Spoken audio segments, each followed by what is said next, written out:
What if the most powerful medicines known to humanity were not found in a pharmacy but were quietly growing in the soil right beneath your feet?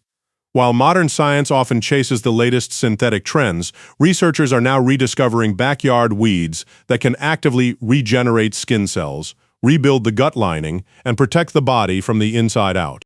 In this countdown of 25 plants, we will reveal the warrior's herb, a plant used by armies for thousands of years because its compounds actively signal your blood to clot and stop bleeding on the battlefield.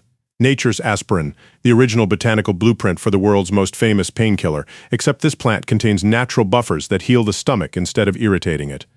The living bandage, a weed in your sidewalk that a 2022 clinical study proved heals second-degree burns just as effectively as pharmaceutical creams. The lung clearer, a tall roadside plant that acts as a powerful natural expectorant used for centuries to clear severe congestion from the chest.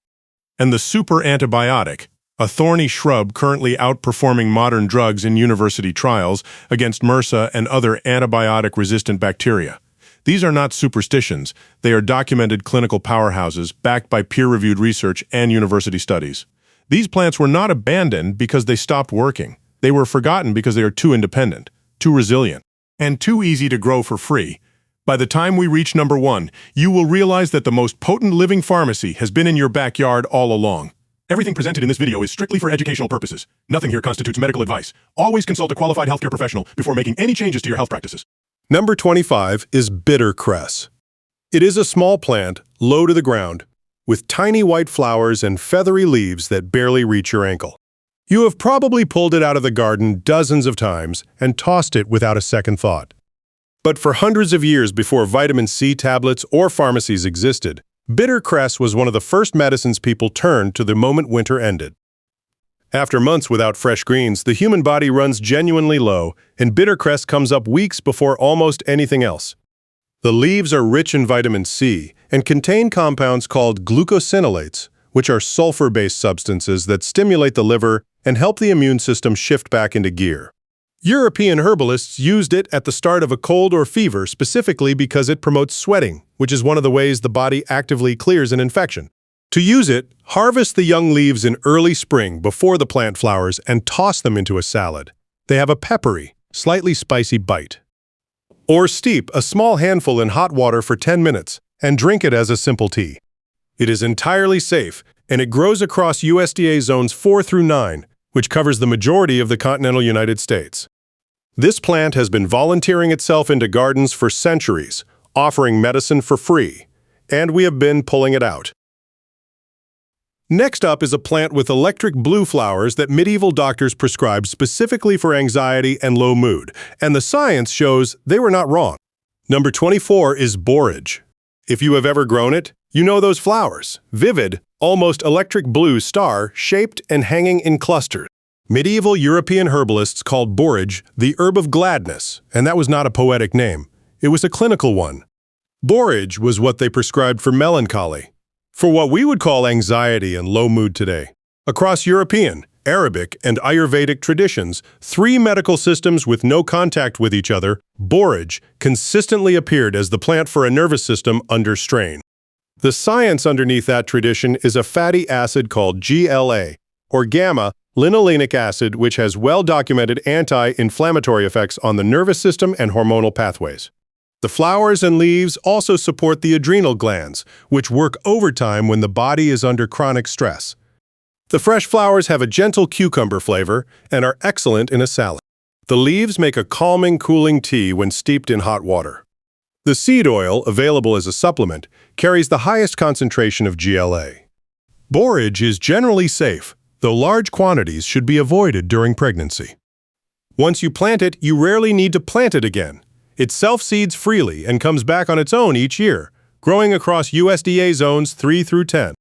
No pharmaceutical company ever had a reason to tell you about something this easy to grow for free. The plant coming up next was tested in a laboratory and found to contain something more valuable than almost anything in your grocery store's produce aisle. Number 23 is Purslane. Ancient Romans ate it for headaches, and indigenous peoples across North America used it through the summer heat for its cooling properties. Then researchers analyzed it properly, and what they found genuinely surprised the scientific community. This small weed with thick, rubbery stems, the one growing in the cracks of your patio right now, contains the highest concentration of omega-3 fatty acids of any leafy green plant on Earth. Higher than spinach, higher than kale, and growing for free in the corner of your yard you never even water. Think about what most people spend every month on fish oil supplements. Purslane also contains powerful antioxidant pigments called betalains, and its omega-3 content has been studied for cardiovascular protection and reducing systemic inflammation, both critical as we get older. Harvest the young stems and leaves in summer when they are most tender and eat them raw in a salad. Sauté them lightly or drop them into a soup. The flavor is mild and slightly tangy, and the plant is entirely safe.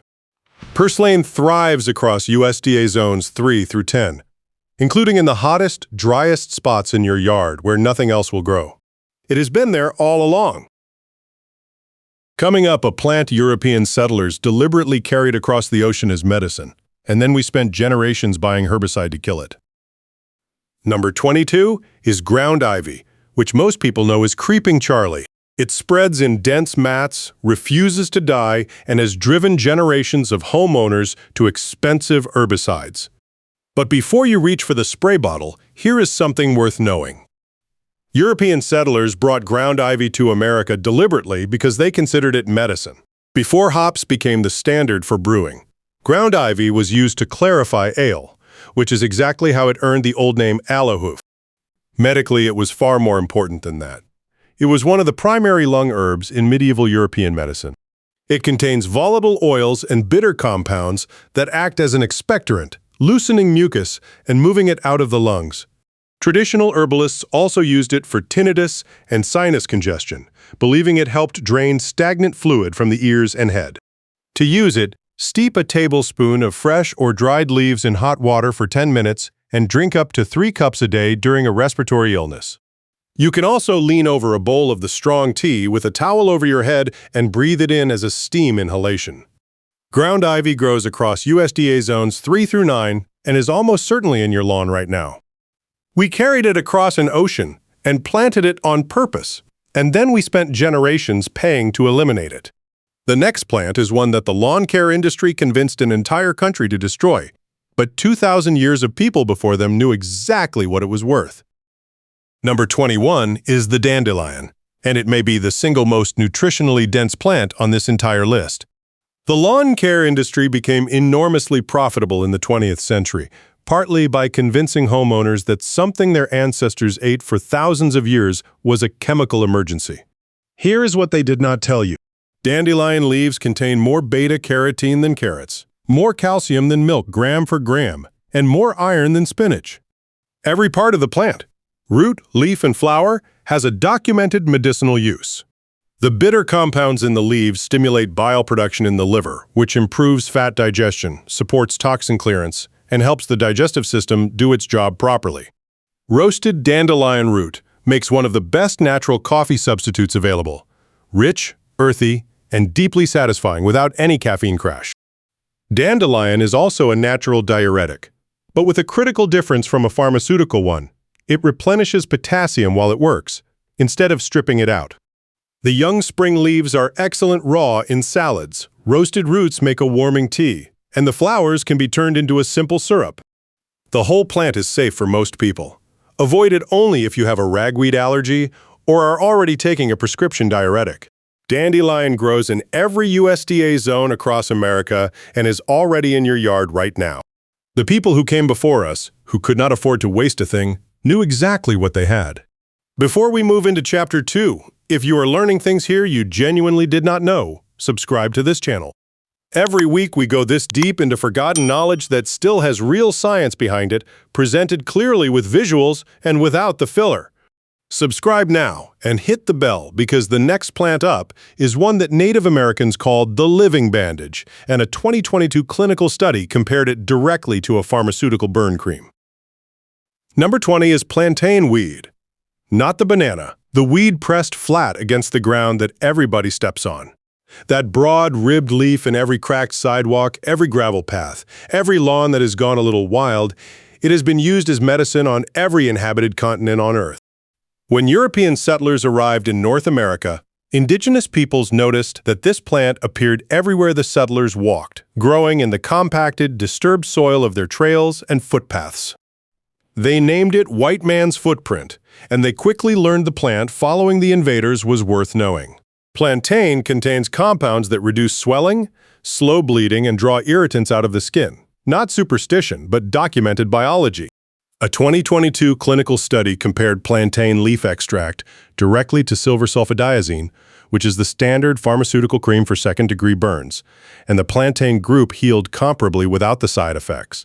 To use it fresh, crush, or gently chew a clean leaf and apply it directly to a bug sting, a minor cut, or inflamed skin. It works faster than most people expect. For internal use, steep 2 teaspoons of dried leaf in 1 cup of hot water for 10 minutes, and drink up to 3 cups a day for sore throats or stomach irritation. Plantain weed grows in every USDA zone in the country, and if there is a sidewalk near you, this plant is within walking distance right now. Number 19 is Self-Heal, and the name tells you everything about how medieval herbalists regarded it. They genuinely believed it could heal without any further assistance from a physician, and they used it across Europe for at least 1,000 years. It grows in lawns and between the cracks of footpaths as small purple flowers on a square stem, and you have probably passed it hundreds of times without knowing what it was. In traditional Chinese medicine, Self-Heal has been in continuous documented use for at least 2,000 years. The plant contains high concentrations of rosmarinic acid, a powerful antioxidant and anti-inflammatory compound also found in rosemary and sage. It also contains ursolic acid, which has shown antiviral activity in laboratory studies, including against the herpes simplex virus. A study published in the Journal of Ethnopharmacology found it effective for reducing painful inflammation of the mouth lining. To use it, steep a tablespoon of fresh or dried herb in hot water for 10 to 15 minutes and drink up to 3 cups a day, or apply a cooled tea compress directly to cold sores or inflamed skin. Self-Heal is entirely safe for most people and grows across USDA zones 4 through 9, which means it is very likely already in your lawn. Number 18 is Calendula, and the story behind this plant starts in a Civil War field hospital. Surgeons were overwhelmed, antiseptics were nearly gone, and nurses were deliberately packing open wounds with dried orange calendula blossoms. Not as a last resort, as a first choice, because the soldiers treated with calendula had better outcomes. The chemistry behind what those nurses knew by experience is that calendula's active compounds reduce inflammation, inhibit bacterial growth, and signal skin cells to begin regenerating by stimulating collagen production. Clinical trials have confirmed its effectiveness for wound healing, for skin damage from radiation therapy, and for post-surgical recovery. To make a calendula healing oil, steep dried petals in olive oil or any carrier oil for 4 to 6 weeks, then strain and apply to wounds, rashes, or irritated skin. It is topical use only, and it is remarkably safe even on the most sensitive skin. Calendula fell out of medical training when pharmaceutical companies moved towards synthetic corticosteroids, which could be patented and sold at scale. Calendula could not. It grows across USDA zones 2 through 11, nearly the entire United States, and it is one of the most beginner-friendly medicinal plants you will ever grow. Number 17 is Yarrow, and its scientific name is Achillea, as in Achilles, the hero of the Trojan War. Homer records that Achilles learned to use yarrow on the battlefield from his mentor, and the Romans later named it Herba militaris, the military herb. Yarrow is far older than Rome. It has been found in Neanderthal burial sites, suggesting medicinal use stretching back over 60,000 years before writing or civilization existed. What those 60,000 years of healers understood is that yarrow actively promotes clotting by interacting with the cardiovascular system to accelerate the biological process that stops bleeding. It does not just absorb blood like a bandage, it chemically accelerates tissue repair. A 2023 study confirmed that it speeds wound healing by increasing collagen synthesis, and research also showed antibacterial activity against staph and E. coli. To use it fresh, crush the leaves and apply them directly to a bleeding wound. For fever, steep 1 tablespoon of dried herb in 1 cup of hot water for 15 minutes and drink it as a tea. It gently encourages the body to sweat and break the fever naturally. Avoid yarrow during pregnancy and plant it once in USDA zones 3 through 9 because it will come back every year on its own. 60,000 years of people knew what this plant was. We are the generation that forgot. Coming up, a plant that received a warning label it never fully deserved, and that warning buried a legitimate topical medicine for an entire generation. Number 16 is Comfrey, and for most of human history it was called knit bone. Before X-rays, before orthopedic surgeons, before emergency rooms, Comfrey was what people reached for when something in the body was broken or torn. The active compound is allantoin, a molecule that signals skin cells and connective tissue to regenerate faster when applied to the skin. It also contains compounds that reduce inflammation by blocking the same molecular pathways as ibuprofen, but more gently and with fewer side effects. In 2012, a controlled trial compared a comfrey root extract cream directly to diclofenac gel, a standard pharmaceutical anti-inflammatory, for ankle sprains, and the comfrey cream performed as well, and in some measures faster. The German Commission E officially approves Comfrey for topical use on bruises, sprains, and muscle pain. Do not take Comfrey internally, as it contains compounds that can stress the liver over time when consumed. The FDA's internal use warning was warranted, but it tarred the entire plant when it only applied to internal consumption. A legitimate, clinically validated topical medicine disappeared from American medicine cabinets because the nuance got lost. Apply a Comfrey salve or cream to bruises, sprains, or sore muscles up to 3 times a day, but keep it off open wounds. Comfrey grows in USDA zones 3 through 9 and returns reliably every spring. Number 15 is mullein, and you have seen it even if you did not know its name.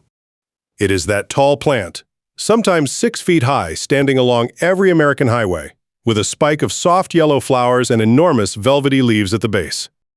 European settlers brought mullein deliberately to North America as medicine, and it naturalized so aggressively that it now lines almost every roadside in the country. They called it lungwort, which was not a poetic name, it was a precise one. Native American communities used mullein in smoking blends to treat lung ailments, using the smoke to carry the medicine directly into the airways, and the chemistry supports that approach. The leaves contain a gel, like mucilage, that coats and soothes inflamed airways, along with saponins that act as natural expectorants by reducing the surface tension of mucus and making it far easier to clear from the lungs. A 2022 peer-reviewed study confirmed its anti-inflammatory properties for bronchitis, persistent cough, and asthma. To use it, steep 1 to 2 teaspoons of dried leaves in very hot water for 15 minutes, but strain it carefully through a coffee filter because the fine leaf hairs will irritate your throat if you miss them. Mullein grows wild across USDA zones 3 through 9, and there is simply no way to build a pharmaceutical brand around something that finds you for free along a roadside.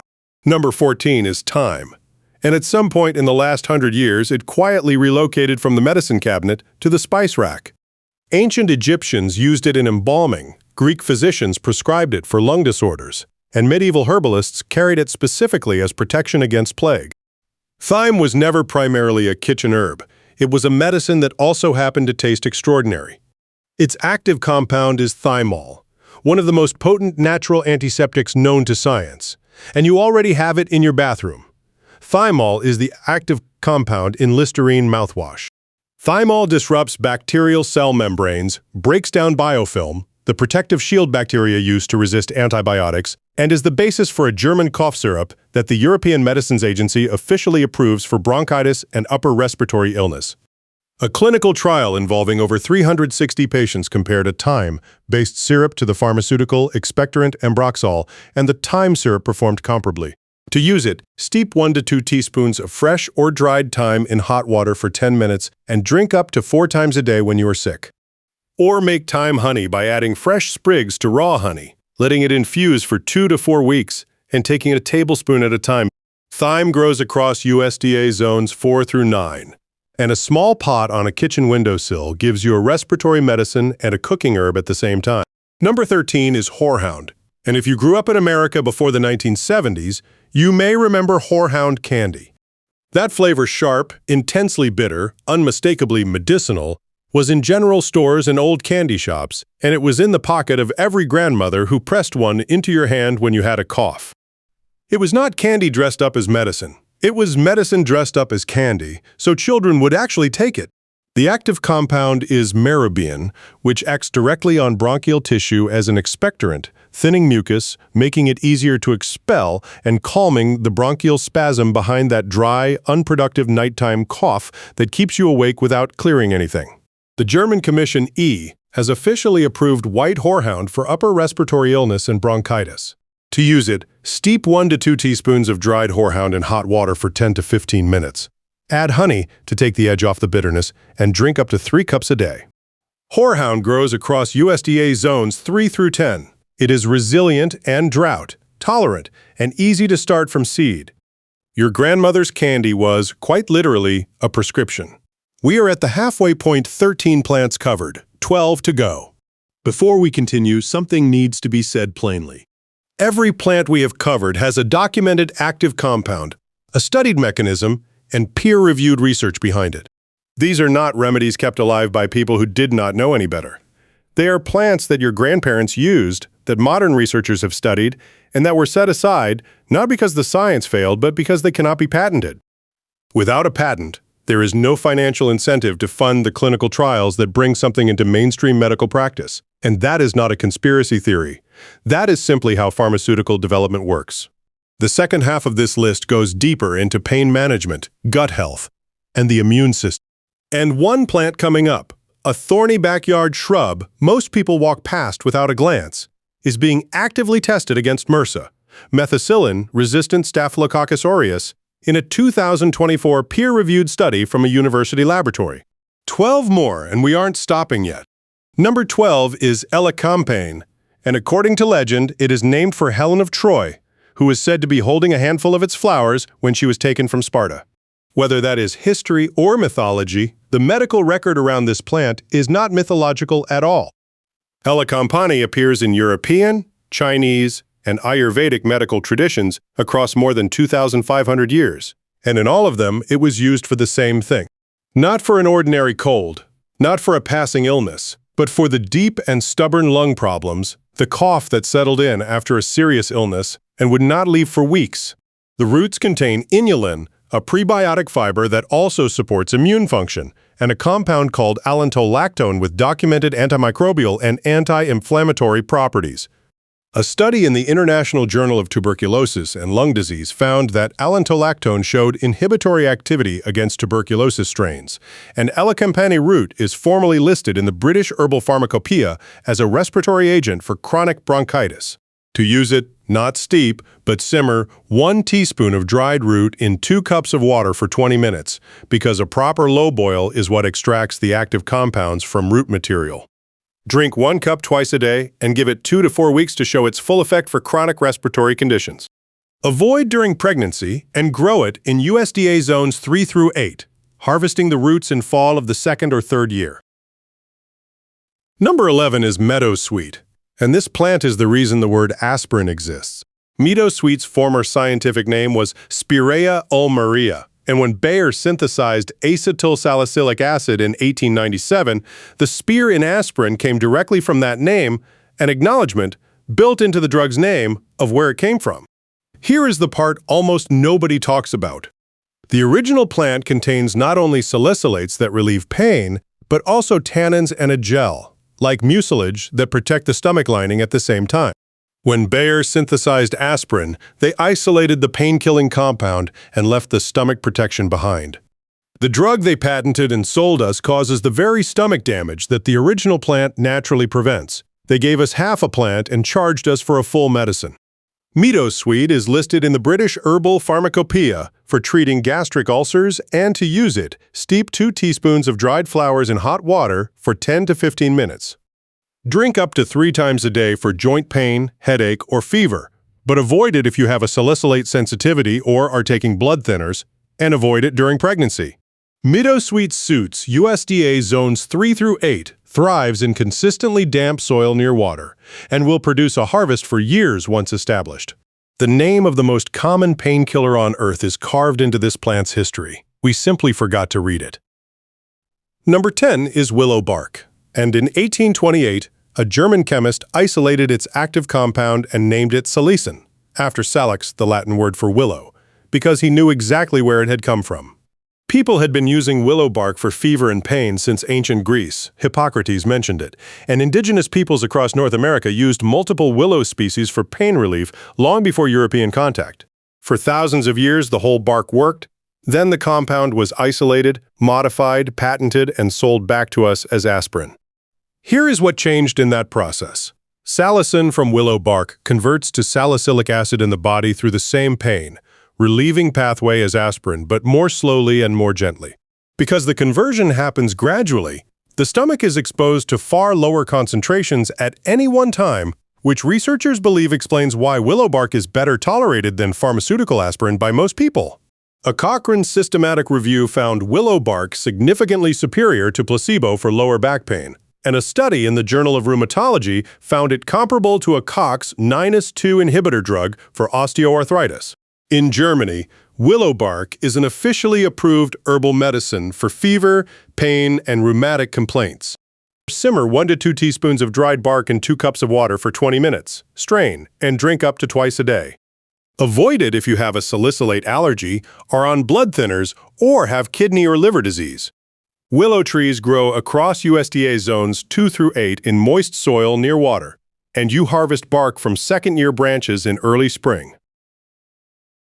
Number 9 is ginger root, and it has been in your kitchen your entire life as a flavoring, but it has been tested head-to-head against pharmaceutical anti-inflammatories in randomized clinical trials and held its own.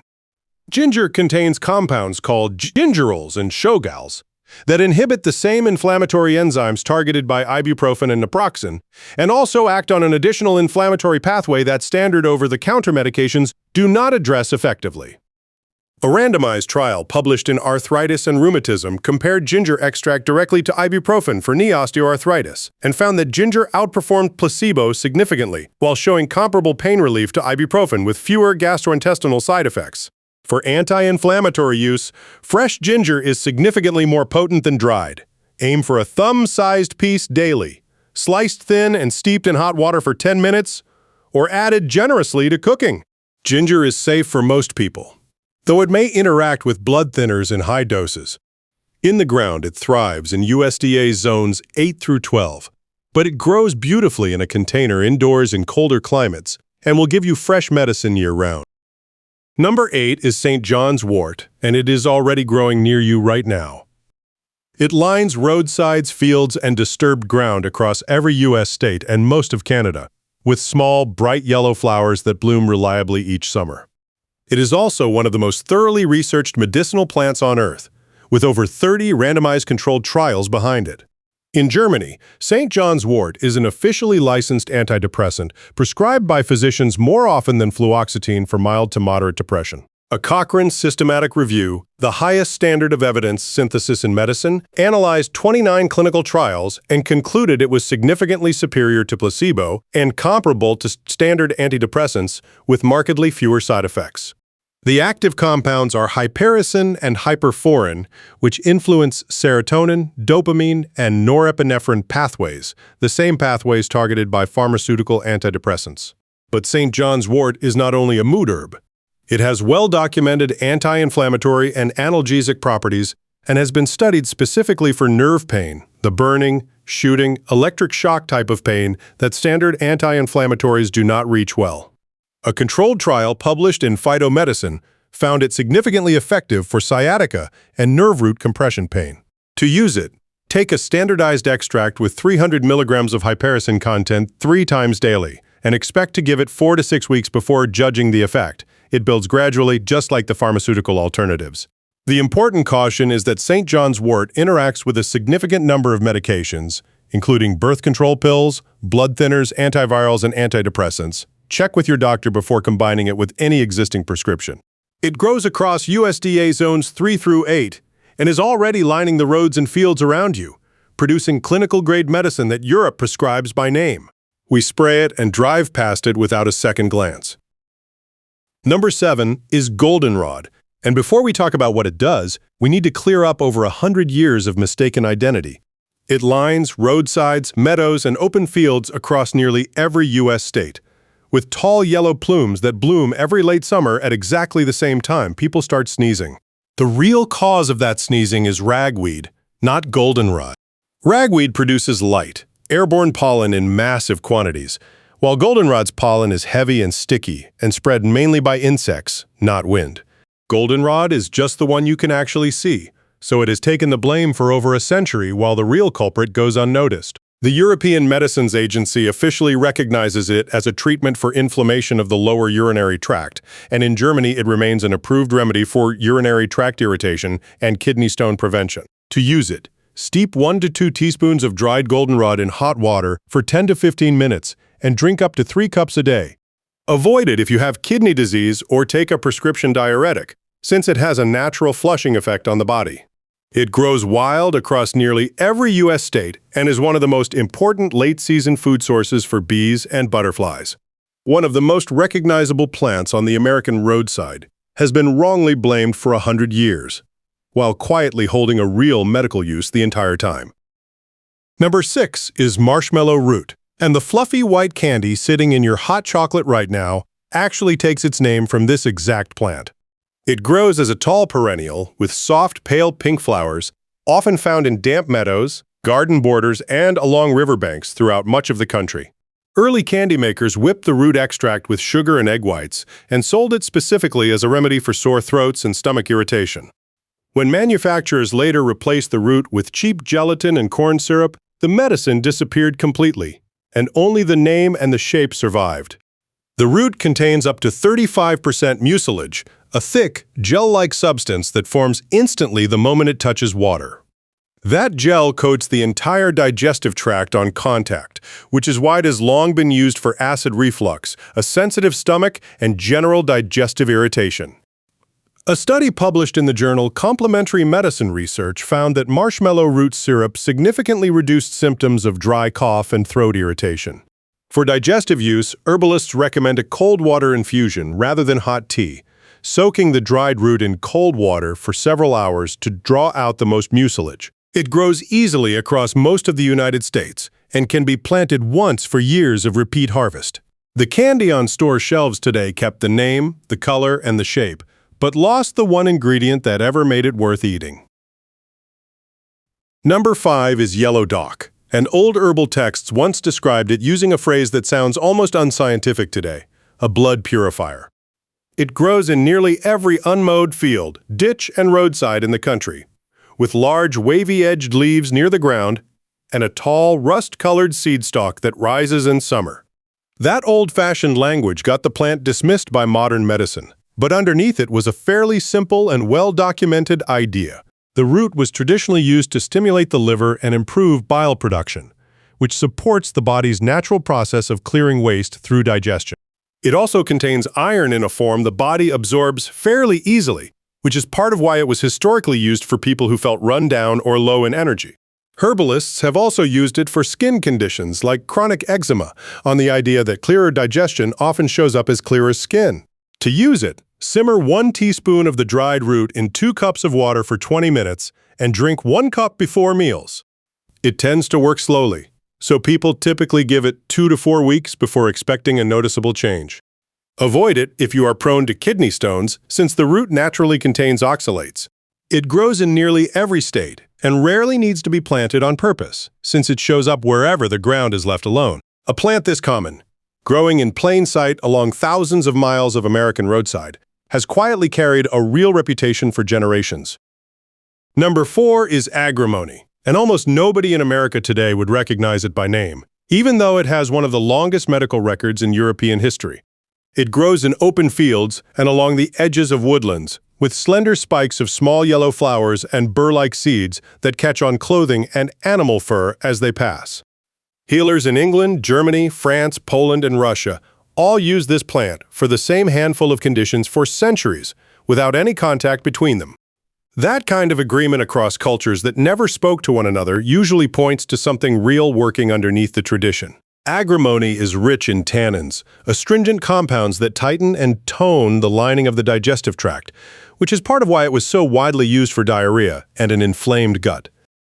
The British Herbal Pharmacopoeia formally lists Agrimony for colitis, diarrhea, and general digestive inflammation.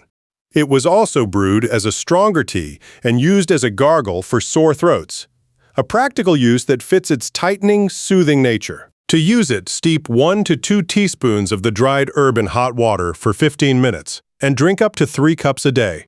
It is considered safe for most people at normal tea strength and grows across the eastern and central United States in places most people walk straight past. A plant once trusted across an entire continent has nearly disappeared from American memory, even though it is still growing along the same kinds of paths people walk every day. Number 3 is licorice root, which has been used medicinally for more than 4,000 years and appears throughout ancient Chinese, Egyptian, and Ayurvedic medical texts. Most people only know it as a candy flavor, but the real root has a deep, sweet, earthy scent that bears little resemblance to the artificial version sold in stores. A genuine safety concern in the 20th century nearly buried thousands of years of documented use. The compound responsible, called glycyrrhizin, can raise blood pressure and disrupt hormone balance when consumed in large amounts over a long period. That risk was real, but the warning ended up overshadowing the entire plant instead of just the specific situation it applied to. The solution already exists, and most people have simply never heard of it, a processed form called DGL, short for deglycyrrhizinated licorice, which removes the concerning compound while keeping the soothing properties intact. A study published in the British Medical Journal compared DGL to standard antacid therapy for stomach ulcers and found comparable results between the two. It is typically taken as a chewable tablet about 20 minutes before meals. People with high blood pressure, heart conditions, or kidney disease are generally advised to avoid whole licorice root long-term and use the processed DGL form instead. A plant trusted across 3 ancient civilizations that never once communicated with each other nearly vanished from modern use over a single labeling problem. Number 2 is Oregon grape. And if you live anywhere along the West Coast, there is a good chance you have walked past it without a second look. It is an evergreen shrub with stiff, holly-like leaves and clusters of small blue-black berries that ripen each fall, holding its color through winter long, after most other plants have gone bare. It grows in forests, along roadsides, and in suburban gardens from California through the Pacific Northwest, often planted simply as an attractive hedge. What most people never notice is that Oregon grape is one of the richest natural sources of a compound called berberine, the same compound that defines the plant at the very top of this list. A multi-center clinical trial found that a topical extract made from Oregon grape performed comparably to short-term corticosteroid cream for treating mild to moderate psoriasis. For chronic, scaly, inflamed skin conditions that often resist treatment, the result was considered genuinely significant. It is most commonly used as a topical cream for skin issues, while a tincture form is sometimes used in smaller amounts for general digestive support. It should be avoided during pregnancy and is not generally recommended for long-term internal use. It tolerates shade and dry soil with ease, making it a practical and attractive choice for almost any backyard. A shrub most homeowners plant purely for how it looks has quietly been the subject of real clinical research the entire time. Number 1 is barberry, and a compound found in its root and bark is now at the center of serious scientific research into one of the most urgent problems in modern medicine. It is a thorny shrub commonly found along fence lines, in hedgerows, and in gardens across a wide stretch of North America, producing small, bright red berries each autumn. It has been used in traditional Chinese medicine and Ayurvedic practice for more than 3,000 years for infections, digestive trouble, and liver support. What those healers were working with, long before anyone understood the chemistry, was a compound called berberine. Berberine disrupts the outer membrane of bacterial cells and interferes with biofilm, the protective shield that allows bacteria to resist standard antibiotics. A 2024 study published in the journal BMC Microbiology tested berberine against 50 separate strains of MRSA, a dangerous antibiotic-resistant bacteria, and found significant inhibitory effects. Even more notably, when combined with existing antibiotics, berberine appeared to enhance their effectiveness against those same resistant strains. Berberine has also been studied for blood sugar support, with several clinical trials showing results that researchers describe as meaningfully comparable to standard diabetes medication. People taking medication for diabetes or blood thinners should speak with a doctor before using a concentrated berberine supplement. It grows as a tough, drought-tolerant shrub across a wide range of the United States and is frequently planted simply as a privacy hedge. A thorny shrub that most people plant along a fence line without a second thought, turns out to be sitting at the center of one of the most genuinely interesting areas of plant research happening anywhere today. And that finishes our 25 list. Most of them are probably growing within 100 feet of where you're sitting. Not folklore, peer-reviewed science that got buried because nobody could patent a weed. We inherited a pharmacy and turned it into a lawn.